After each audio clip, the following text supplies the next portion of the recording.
O Junkers Ju-87 Stuka se consolidou um lugar único na história militar como uma das armas mais temíveis já existentes. Concebido como uma resposta ao problema de entregar uma bomba não guiada em um alvo com precisão, o Stuka foi projetado desde o início para ser capaz de mergulhar extremamente acentuadamente em alta velocidade para dar a uma bomba impulso suficiente para ser catapultada em um alvo que seria extremamente difícil de atingir usando táticas convencionais de bombardeio. Havia muitos bombardeiros de mergulho empregados na Segunda Guerra Mundial, alguns dos quais foram convertidos de tipos originalmente projetados para outros papéis.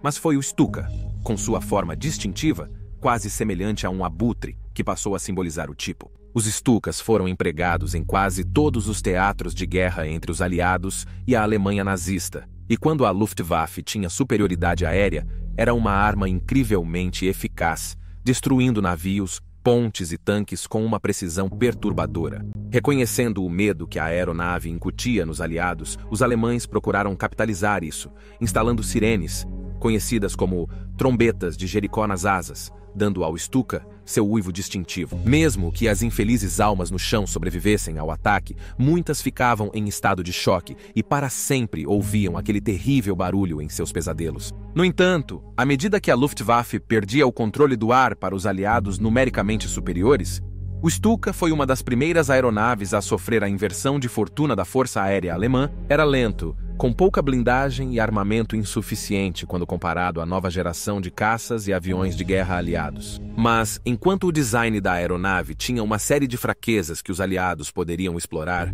o Stuka tinha uma vantagem ao seu favor: sua força de pilotos altamente qualificados e dedicados. Esta é a história de um desses pilotos que construiu uma incrível carreira de combate em defesa do fascismo, no qual ele acreditava tão apaixonadamente.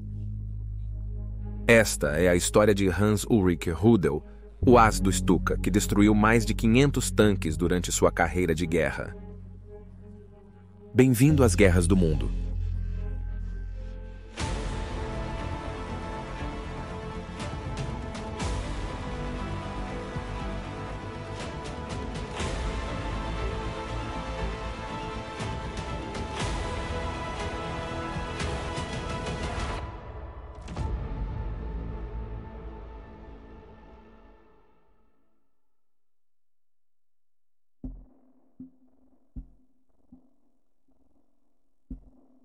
Poderia-se dizer, talvez um tanto cinicamente, que Hans-Ulrich Rudel estava destinado a fazer uma carreira mergulhando em direção à Terra. Crescendo em uma pequena aldeia no sul da Prússia aos 8 anos de idade, ele saltou de uma janela do segundo andar com nada mais do que um guarda-chuva para diminuir sua queda, acreditando que ele agiria como um paraquedas. Claro, não funcionou. E em vez disso virou do avesso, deixando o pequeno Hans de 8 anos cair em um canteiro de flores abaixo, quebrando seu tornozelo. Rudel, filho de um pastor luterano, percebeu que não se destacava academicamente como alguns colegas, mas era excepcional em atividades práticas, especialmente esportes. Assim, com sua irmã mais promissora recebendo a maior parte dos fundos da família, Hans-Ulrich Rudel se viu tendo que agir de maneira amplamente independente para fazer as coisas que desejava, criando um enorme senso de autodeterminação que o acompanhou ao longo de sua vida. Típico dessa mentalidade foi o fato de que, aos 10 anos, ele foi para as montanhas após uma forte nevasca e se ensinou a esquiar, a natureza ocupando um lugar especial em seu coração a partir de então. Infelizmente para ele, nem mesmo essa autodeterminação foi suficiente para permitir que ele realizasse seu sonho de eventualmente se tornar um piloto, dado o custo envolvido. E então ele recorreu à sua habilidade esportiva e se tornou um instrutor de fitness. A essa altura, Hitler e o Partido Nazista estavam firmemente estabelecidos no poder, e com o anúncio de que a Alemanha estava criando uma nova força aérea, a Luftwaffe, ele viu sua chance de finalmente voar como piloto de caça, matriculando-se em 1936.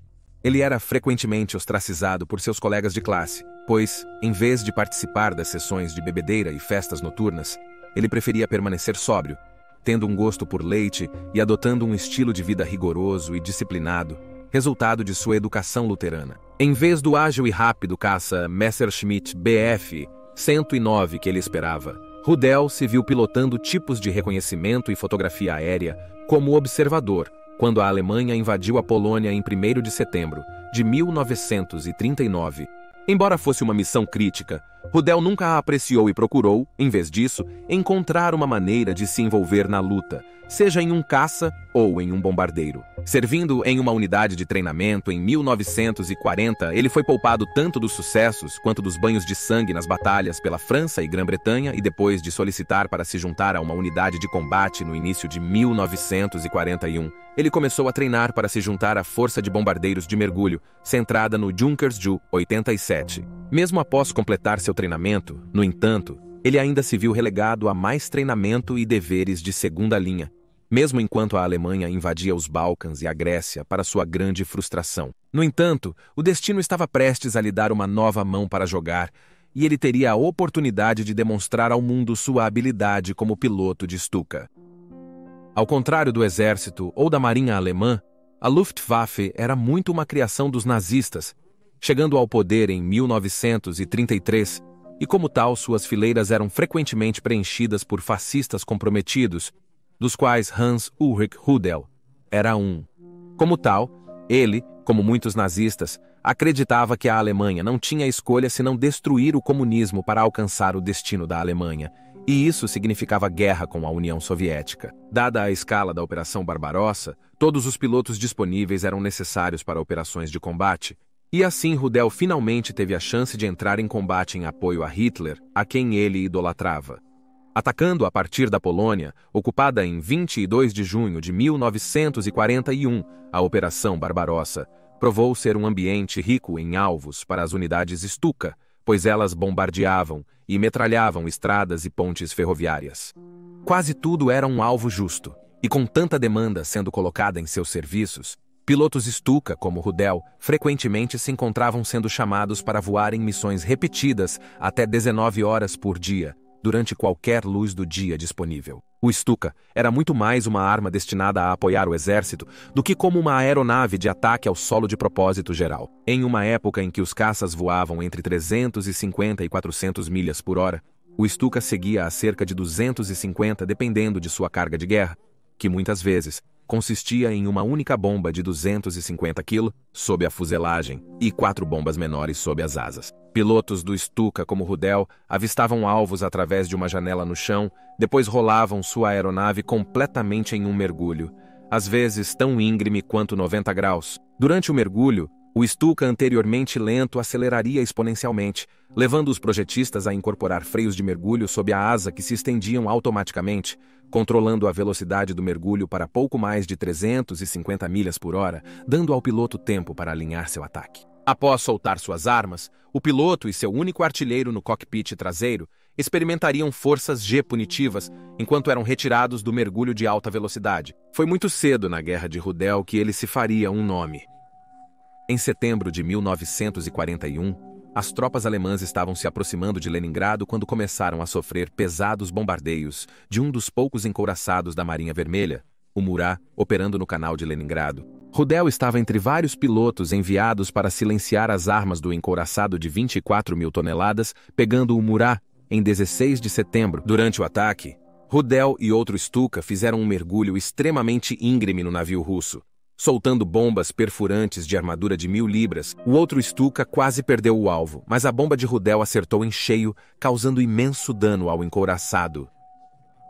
Inicialmente, Rudel acreditava que havia afundado o navio, mas dias depois, ele descobriu que o navio havia sobrevivido ao ataque e ficou supostamente furioso por ter sido negada essa vitória. Em 23 de setembro de 1941, enquanto sua unidade atacava a marinha soviética no porto, ele avistou o encouraçado ancorado e decidiu tentar novamente. Apesar de uma saraivada de fogo antiaéreo do porto, ele e outro Stuka fizeram sua aproximação e então entraram em um mergulho de 90 graus. Rudel soltou suas armas a menos de 1000 pés antes de se retirar, nivelando-se a cerca de 10 pés acima da água. As forças G punitivas fizeram com que tanto Rudel quanto seu artilheiro, Alfredo Charnovsky, desmaiassem brevemente antes de Charnovsky presenciar a espetacular visão do navio de guerra explodindo ao sofrer um golpe em seu depósito, incendiando a munição para seus canhões principais. A explosão resultante levantou a torre, derrubou a superestrutura e a chaminé dianteira para estibordo e demoliu a parte dianteira do casco, ceifando a vida de 326 homens. Na guerra em curso no leste, as habilidades de Rudel pareciam ser igualadas apenas pelo seu compromisso em lutar na guerra, decolando sempre que podia para despejar morte sobre o exército soviético. Mas à medida que 1941 chegava ao fim, a sorte dos alemães mudava tão dramaticamente quanto o clima soviético. A espessa neve paralisou seu avanço para o leste e, como muitos pilotos da Luftwaffe, Rudel se viu aterrissado, esperando que as aeronaves fossem descongeladas e que o combustível chegasse da cadeia de suprimentos superestendida e severamente prejudicada. Quando ele podia voar, agora operava com um novo artilheiro, na forma de Erwin Henschel, que ficaria com ele pelos próximos 2 anos e meio, e ambos, juntamente com seus companheiros pilotos de Stuka, terminaram 1941 tendo que repelir repetidos ataques em seu aeródromo por novas tropas siberianas acostumadas ao clima rigoroso. Após tirar licença em 1942 e se casar em sua cidade natal, Rudel foi transferido para uma unidade de treinamento em Graz, Áustria, para transmitir as habilidades que havia demonstrado aos seus treinandos. Foi também nessa época que ele estava sendo reconhecido por suas realizações e recebeu a Cruz de Cavaleiro. No entanto, a situação cada vez mais tênue na frente oriental fez com que ele voluntariasse sua unidade de treinamento para apoiar o avanço na região do Cáucaso, que eventualmente levou à Batalha de Stalingrado. Mais uma vez, ele demonstrou habilidade e dedicação extraordinárias, completando sua 500ª missão operacional em setembro de 1942. Em 5 meses, esse número dobrou para mais de 1.000, enquanto ele e seus pilotos de Stuka usavam sua extraordinária precisão para atacar as tropas vermelhas em Stalingrado, muitas vezes a apenas algumas centenas de metros das posições alemãs. Em 1943, a indústria soviética havia aumentado a produção de seus tanques, como o superlativo T-30 e 4, exigindo que a Luftwaffe se tornasse cada vez mais proficiente em matá-los do ar. Para isso, Rudel foi brevemente retirado da linha de frente para participar de testes do Ju-80, armado com canhões antitanque de 37 mm. Ao retornar para a frente oriental com os novos Stukas, Rudel e seus homens se mostraram devastadoramente eficazes.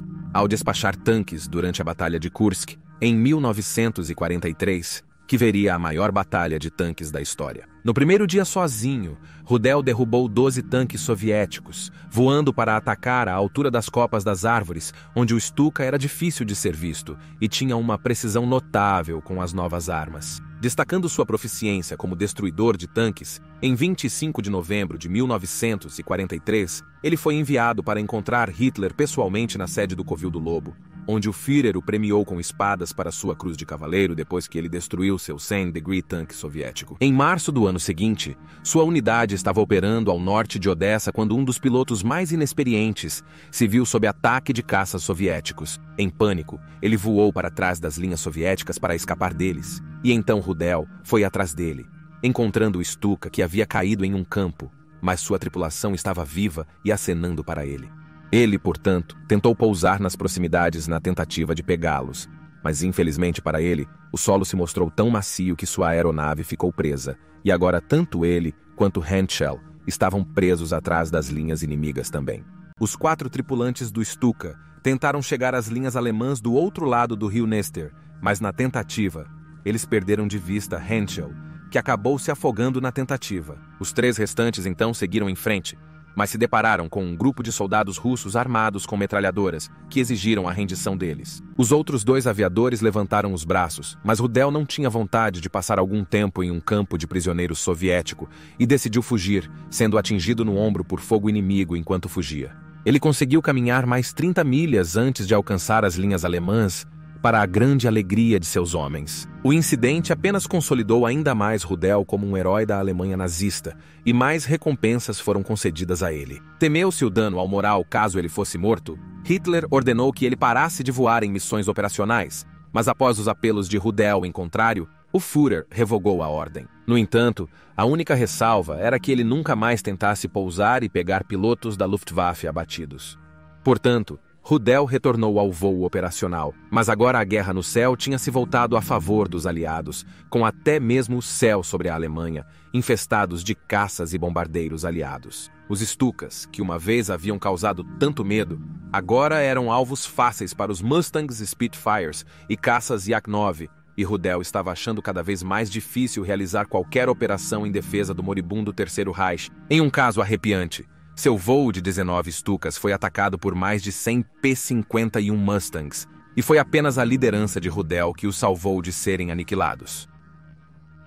Rudel foi abatido junto com seu novo artilheiro sobre a Letônia quando sua aeronave emergiu de uma espessa neblina sobre uma coluna blindada soviética. No entanto, ele escapou mais uma vez, e dentro de algumas horas estava liderando um ataque àquela mesma coluna. Mais tarde, ele foi ferido novamente após inspecionar um tanque destruído que ele não reconheceu, cuja tripulação havia sobrevivido, e abriu fogo em sua aeronave com uma arma antiaérea, atingindo-o na perna. Ele conseguiu voar de volta para a base e desmaiou de dor antes que pudesse sair do seu assento. Foi quando 1944 estava chegando ao fim que ele começou a trocar seu Stuka por breves períodos voando em versões do Fokker Wolf 190 orientadas para o ataque ao solo, uma aeronave mais capaz de se defender. No entanto, ele continuou a fazer grande parte do seu trabalho no Stuka. Ele era agora o as da destruição de tanques, tendo eliminado bem mais de 400 e novamente Hitler pediu-lhe para parar de voar e novamente ele recusou. Em 1º de janeiro de 1945, Hitler concedeu-lhe as únicas folhas de carvalho douradas com espadas e diamantes para a sua cruz de cavaleiro, tornando-o um dos homens mais condecorados do Terceiro Reich, mas nem mesmo as extraordinárias façanhas de Rudel poderiam ajudar a situação da Alemanha, já que os aliados agora a estavam esmagando até a morte de todas as direções. Em 8 de fevereiro de 1945, Rudel liderou um ataque contra um grupo de 13 tanques soviéticos a apenas 80 quilômetros de Berlim. Seu grupo havia destruído todos, exceto um deles, e quando ele acabou com o último, sentiu uma dor ardente no pé direito quando as balas rasgaram sua fuselagem, ferindo-o mais uma vez. Após o pouso, ele foi levado para um hospital, onde os médicos não tiveram escolha a não ser amputar sua perna abaixo do joelho, mas incrivelmente, nem mesmo isso o impediu de voar, e a partir de 25 de março ele retornou às operações de combate, destruindo mais 26 tanques antes que o Reich finalmente caísse, mas não antes de ele encontrar Hitler pela última vez em Berlim para desejar ao Führer um feliz aniversário. Como muitos nazistas de alto perfil após a queda da Alemanha de Hitler, Rudel achou preferível se render a OS e aliados ocidentais. Os soviéticos exigiram que, após se render perto de Praga, ele fosse entregue para julgamento. No entanto, os americanos recusaram. Como é frequentemente o caso com muitos ases nazistas, há alguma disputa sobre seu saldo final, mas não há dúvida de que ele fez tanto quanto qualquer pessoa poderia humanamente em apoio à guerra do Terceiro Reich. Geralmente, ele é creditado por voar 2.530 missões de ataque ao solo, destruindo mais de 800 veículos de vários tipos, bem como 519 tanques, 70 embarcações de desembarque e barcaças, e claro, um navio de guerra. A guerra pode ter acabado, mas para Rudel, a causa do fascismo ainda era justa, e ele fugiu para a América do Sul, onde escreveu sobre suas façanhas e apoiou o crescente movimento neonazista no Ocidente. Ele permaneceu uma figura controversa na sociedade alemã até sua morte em 18 de dezembro de 1982, aos 66 anos. Embora muitos admirassem suas façanhas e coragem, elas sempre foram ofuscadas por seu apoio inabalável ao movimento nazista. E aí você tem a história do maior as do Stuka, que destruiu mais de 500 tanques. Por favor, comente abaixo com suas opiniões, curta o vídeo e inscreva-se para apoiar o canal. Obrigado por assistir e nos vemos na próxima vez.